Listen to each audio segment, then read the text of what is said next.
Ixlos Med Center klinikasiga tashrif buyuramiz.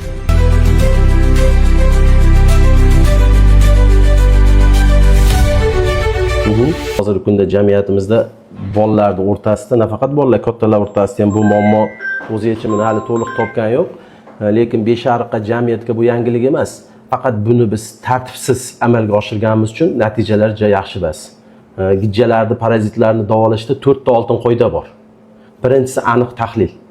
Ikkinchisi aniq tahlil natijasiga ko'ra dori preparatlarni to'g'ri tanlov qilish. Hamda uchinchisi qat'iy rejim, ovqatlanish tartibi, tozalik klizmalarni vaqtida qilish. Hamda to'rtinchisi bu shaxsiy gigiyena qoidalariga amal qilish. Mana shu to'rtala bosqichda tartib bilan yo'lga qo'ysak, farzandlarimizdagi har qanday parazitlar, gijjalarni davolash imkoniyati bor. Shuni biz to'g'ri yo'lga qo'yib, hozirgi kunda zamonaviy mikroskop apparatlari olib keldik.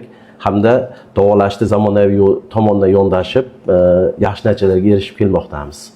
Tumanimizda mana shu farzandlarida, nafaqat farzandlarda, kattalarda uchrayotgan shunaqa muammolar bo'ladigan bo'lsa, bemalol Ixlos Med Center klinikasiga kelib murojaat qilishlari hamda maslahatlarimizni olishlari mumkin.